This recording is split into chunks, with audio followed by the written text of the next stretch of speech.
করি রোজা আমাদের তাকওয়া যোগাবে, কিন্তু আল্লাহ এটা বলার আগেই বলেছেন যদি সত্যিই মুত্তাকি হতে চাও তবে চিন্তা করো তোমার সম্পদের কি ঘটবে এবং কিভাবে তোমার পরিবার তা সঠিকভাবে বন্টন করবে। অনেক সময় যা ঘটে, কিছুটা সম্পদশালী মানুষ যখন মারা যায় তাদের পরিবারে গৃহযুদ্ধ বেঁধে যায়। কে বাড়ি পাবে, কে গাড়ি পাবে, অ্যাকাউন্টের টাকা, ব্যবসা, এটা সেটা, কে কোনটা পাবে। আগে প্রতি ঈদে তারা একত্রিত হতো, সব কিছু ঠিক ছিল, সবাই সবাইকে ভালোবাসতো, যতক্ষণ না মাঝখানে টাকা চলে আসলো। তারপর সবাই আইনজীবী নিয়ে হাজির, সবাই অস্ত্রসজ্জিত। বাবা মা মারা গেলেন, কিন্তু তারা ভালো কিছু রেখে যাননি, তারা রেখে গেছেন বিশৃঙ্খলা। এটা এত বেশি অনিষ্ট তৈরি করেছে, সেই দ্বন্দ্ব, সেই ঝগড়া শুধু দুই ভাই বা ভাই বোনের মধ্যে সীমিত থাকে না, সেটা তাদের সন্তানদের মধ্যে সংক্রমিত হয়, চাচাতো ভাই বোনদের মধ্যে। প্রজন্মের পর প্রজন্ম ধরে পরিবারগুলো বিচ্ছিন্ন হয়ে যায়। এটা শুধুমাত্র দুই ব্যক্তির মাঝে নেই, এখন পরিবারগুলো বিচ্ছিন্ন প্রজন্ম থেকে প্রজন্ম, প্রজন্ম থেকে প্রজন্ম। বুঝতে পারছেন, বিষয়টা অত্যন্ত গুরুতর। এর প্রভাব শুধু আমার বা আপনার জীবনে নয়, ভবিষ্যতে হাজার হাজার মানুষকে এটা প্রভাবিত করতে পারে। ঠিক তো আল্লাহ বলছেন হাক্কান আলাল মুত্তাকিন। অতঃপর তিনি বললেন فمن خاف من موص جنفا أو إثما فأصلح بينهم। আর আপনি যদি ভয় পান যে মৃত্যু পথযাত্রী ব্যক্তি পক্ষপাত দুষ্ট, তিনি পক্ষপাত দুষ্ট, তো তিনি মৃত্যুবরণ করেছেন, আর মৃত্যুর সময় তিনি বললেন যদিও আমার 3 ছেলে রয়েছে, তাদের একজনকে আমি ঘৃণা করি। এটা অবিশ্বাস্য মনে হয় যে সে 10 বছর আগে আমাকে অপমানিত করেছিল, তাই আমি একটি উইল রেখে যাচ্ছি। আমার বড় ছেলে যখন উত্তরাধিকারের অংশ চাইবে, তাকে শুধু এ কথাগুলো বলবে আমি তোমাকে কখনো ভালোবাসিনি, তুমি একটি পয়সাও পাবে না, অন্য ছেলেরা সব পাবে। তার মধ্যে পক্ষপাত রয়েছে, তার মধ্যে ক্ষোভ রয়েছে, আর সে এমনকি মৃত্যুর পরও তা ব্যবহার করে প্রতিশোধ নিতে চায়।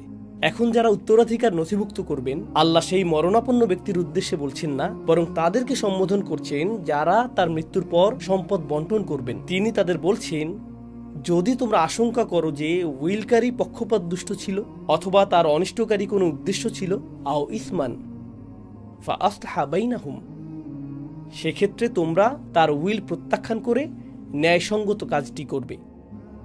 যদিও সে মৃত এবং তার ইচ্ছা এমনটাই ছিল, তার ইচ্ছাটা ছিল অসৎ, আমরা এখন সঠিক কাজ করব। সে চূড়ান্ত কর্তৃত্ব নয়, আল্লাহর নির্দেশ অনুযায়ী ন্যায় বিচার করা, হাক্কান আলাল মুত্তাকিন, এটাই উচিত কাজ। যে ব্যক্তি মৃত ব্যক্তির ইচ্ছার বিরুদ্ধে, তার আকাঙ্ক্ষার বিরুদ্ধে যাবে, সে অনেক শত্রু তৈরি করবে, এমনকি তাকে অপরাধ বোধে ভুগতে হবে, কারণ লোকেরা বলবে সে এখন মৃত, তাই তুমি স্বেচ্ছাচারিতা করছো, তার ইচ্ছাকে অসম্মান করছো। হ্যাঁ, তার ইচ্ছাটা ভুল ছিল, তারপরও তাকে অপরাধী বানানো হবে। কিন্তু আল্লাহ বলেন ফালা ইসমা আলাইহি, তার কোনো গুনাহ নেই, তার কোনো পাপ নেই। ইন্নাল্লাহা গফুরুর রহিম, আল্লাহ ক্ষমাশীল, দয়াবান। এখানে এক প্রকারের ইঙ্গিত দেওয়া হয়েছে যে আল্লাহ ক্ষমা করলেও দুনিয়ার মানুষ হয়তো তাকে ক্ষমা নাও করতে পারে, তারা হয়তো শত্রুতা করবে। এই আয়াতটির পরে, যার বিষয়বস্তু আর্থিক ন্যায় বিচার, আর্থিক ন্যায্যতা, এর পরেই আল্লাহ বলছেন ইয়া আইয়ুহাল্লাযীনা আমানু কুতিবা আলাইকুমুস সিয়াম, তোমাদের উপর রোজা ফরজ করা হলো। আগের আয়াতের ঠিক পরেই রয়েছে রোজা। রোজা এখানে কি করছে? আমরা তো আর্থিক বিষয়ে আলোচনা করছিলাম। আমি আরো একটা বিষয়ে দৃষ্টি আকর্ষণ করছি। এখানে রোজা সংক্রান্ত কয়েকটি আয়াত রয়েছে, আর এই আয়াতগুলোর পরে যা রয়েছে ওয়ালা তাকুলু আমওয়ালাকুম বাইনাকুম বিল বাতিল, রোজার আয়াতগুলোর পরে আল্লাহ বলছেন মিথ্যার মাধ্যমে একে অপরের সম্পদ ভক্ষণ করো না। অতুদলু বিহা ইলাল হুক্কাম, বিচারকদের প্রভাবিত করে নিজেদের পক্ষে রায় আদায়ের চেষ্টা করো না।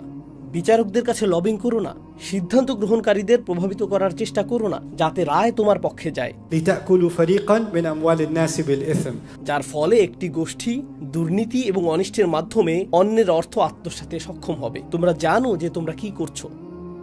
বিষয়টা কৌতূহল জাগ্রতকারী।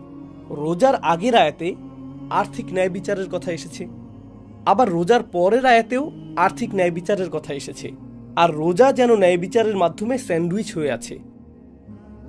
এর পূর্বের আয়াতে এসেছে হাক্কান আলাল মুত্তাকিন, আর রোজাদারদের সম্পর্কে আল্লাহ প্রথমেই বলেছেন রোজা তোমাদের উপর ফরজ করা হয়েছে যেমন ফরজ করা হয়েছিল তোমাদের পূর্ববর্তীদের উপর, যাতে তোমরা তাকওয়া অর্জন করতে পারো।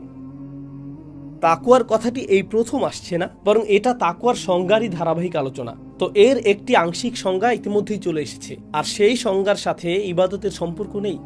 এর সম্পর্ক অর্থের সাথে।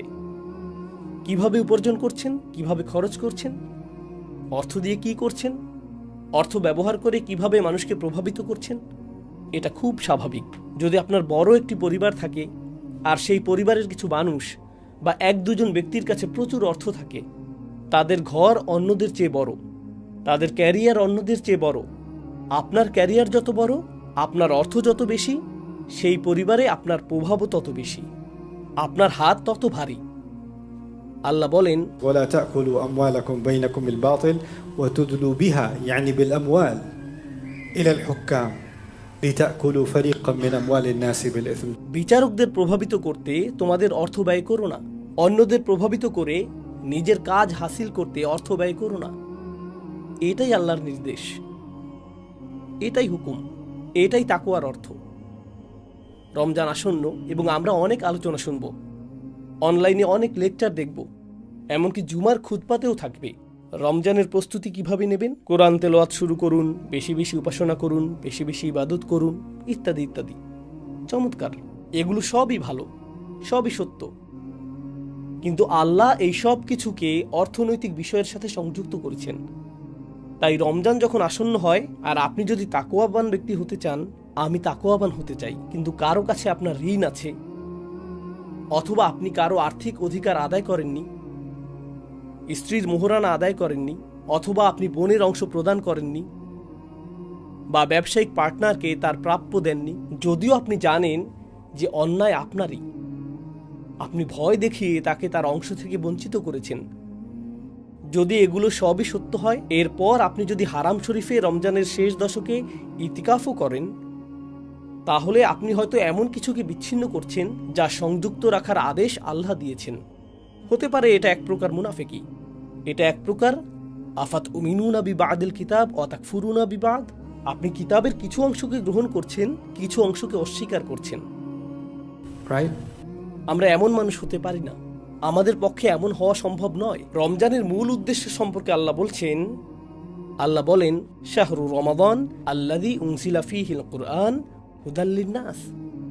রমজান মাস যাতে কোরআন নাজিল করা হয়েছে, এটি মানুষের জন্য হিদায়েত। কিভাবে আমরা এই কথা বলতে পারি আর মনে করি যে এই রমজানে আল্লাহ আমার কাছ থেকে শুধু চান আমি কত খতম কোরআন পড়ব, অথচ কোরআন যা করতে বলেছে সুরেলা তেলাওয়াত করেও অন্ধ বধিরের মতো আমি সেসব উপেক্ষা করে যাই। لم يخروا عليها صما وعميانا। তারা অন্ধ ও বধির হয়ে এটা উপেক্ষা করে না।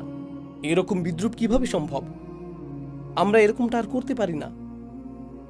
আল্লাহর কিতাবকে আমাদের সেভাবেই দেখতে হবে যেভাবে দেখা উচিত, উন্মুক্ত চোখে, আমার সামনে আয়না রেখে এবং আপনার সামনে আয়না রেখে। ঠিক যেভাবে আমি বলতে চাই রোজার সময় আমি কিছু খাইনি, রোজার সময় আমি কিছু পান করিনি, একইভাবে আমরা বলতে পারা উচিত রোজার সময় আমি অন্যায়ভাবে কারো অর্থ খাইনি, রোজার সময় আমি অন্যায়ভাবে কারো কারো পানি পান করিনি। মুরগি যদি হালালও হয়, আপনি হালাল দোকান থেকে এটা কিনেছেন, এরপরও 3 বার চেক করে নিশ্চিত হন। আপনি বলেন, আমি চাই মুরগিটাকে আমার চোখের সামনে জবেহ করা হোক, কারণ আমি নিশ্চিত হতে চাই এটা কতটা হালাল। এটা ভালো, কিন্তু যে অর্থ দিয়ে আপনি এটা কিনেছেন তা কোনো প্রতারণা অথবা ঋণ খিলাপে অর্থ থেকে এসেছে, যা পরিশোধ করার প্রতিজ্ঞা আপনি করেছিলেন। তাহলে প্রকৃতপক্ষে এটা কি হালাল হয়েছে? মুরগি হালাল হতে পারে, কিন্তু আপনার জন্য তা হালাল নয়। সেটা ভালো হতে পারে, কিন্তু আপনার জন্য ভালো নয়। এই জন্যই আল্লাহ ঠিক পরেই বলেছেন, ওয়ালা তাকুলু আমওয়ালাকুম বাইনাকুম বিল বাতিল। আল্লাহ চমৎকারভাবে এটা করেছেন। আল্লাহ তার কিতাবে এমন বিষয়ের মাঝে সংযোগ তৈরি করেছেন যা আমাদের দ্বারা সম্ভব ছিল না। আমরা যদি শুধু আল্লাহর বাণীগুলো নিয়ে চিন্তা করি, তাহলে প্রতি রমজানে আমাদের অনেক সমস্যার সমাধান হয়ে যাবে। ঠিক যেমন আপনি প্রতিটি রমজানে একজন নতুন আধ্যাত্মিক মানুষ হয়ে ফিরতে চান, তেমনি আপনি হতে পারবেন পরিবারের ভিন্ন এক সদস্য, ভিন্ন একজন ব্যবসায়ী, অর্থের ব্যবস্থাপনার ক্ষেত্রে একজন ভিন্ন মানুষ, প্রতিশ্রুতির রক্ষায়